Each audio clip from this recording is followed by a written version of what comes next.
The term modern classic is an often used oxymoron, especially in critiquing circles. What is a modern classic? My definition for that would be anything that shifts the current meta around it within close proximity of when it was released. Manga is a bit unusual of a medium when compared to more traditional fields. In most cases, a manga is predominantly authored by one person, and whatever creative decisions they make will have a direct impact on what they're doing. The luxury of total creative freedom also grants immense risk and critical backlash. Excuse the oxymoron, but Kuro is a traditional example of a modern classic.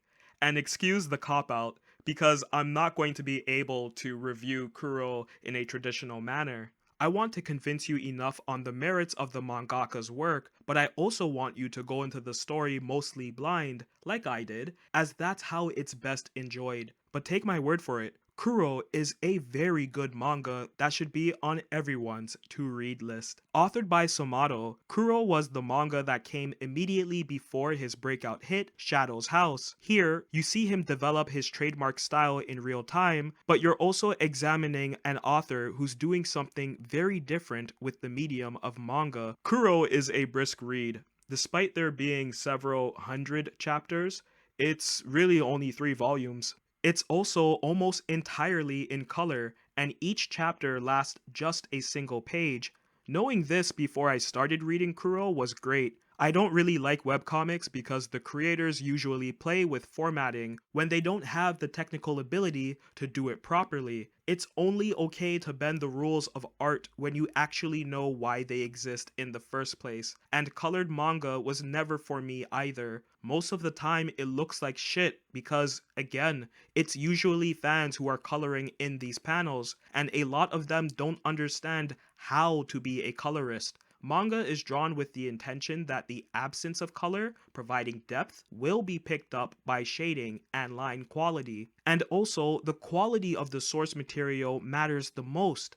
A scan of an older manga or a manga that's magazine only will take the digital coloring very differently than modern, digitally created and released chapters. This is why color spreads from mangaka always visually popped back before manga apps. Those color spreads were purpose printed and illustrated. Somato expertly avoids those aforementioned pitfalls. Every single chapter of Kuro is done so clean. The art makes each page radiate. The blacks are very rich. The pastels contrast well against the dull maroons and bleak grays that occasionally creep their way into the story. Somato understands manga well, and he knows exactly what direction he wants to go in with not only the visual representation of our characters' daily hijinks, but also with his writing. Kuro is a traditional mystery, and it isn't told perfectly well. You sometimes wish that supporting characters like Milk and Sesame would interact with Kuro and Coco more, not only for their unique personalities, but also their entire character aesthetic, which adds much needed variety to the gothic Lolita vibe that makes up most of this manga. And while Kuro is a mystery with some supernatural elements, there will be periods where it's predominantly slice of life,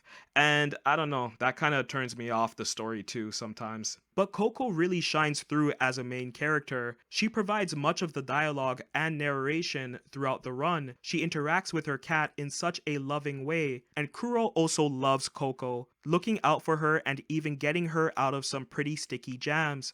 I'm an old head, so I got mad Hector, Sylvester, Tweety vibes when reading Kuro. Somato has a great ability to write strong dynamics between supernatural pets and humans. Kuro tells a complete and satisfying story, and it's something that I think should be read by any manga enthusiast. Somato's art style stretches far when in color god mode, but the black and white chapters have some odd pacing issues, and with the exception of that one panel you keep seeing on r/manga, they're kind of boring, uninspiring, visually, and pace ruining. Which is unfortunate because when he shifts to a traditional manga style, he's doing so with the intention to give a significant part of backstory to the reader, so you're all of a sudden forced to perceive the story from a jarringly different vantage point. That doesn't work for me. The old-timey scenes throughout the manga was a much better writing device. Despite a few issues, Kuro is a touching manga about surrogate family, friendship, and an essential reading piece for any fan of mystery manga. The technical abilities of the mangaka are on full display and most times reach sensational highs that make even grizzled otaku smile and nod. Kuro slaps heavy. 7 out of 10.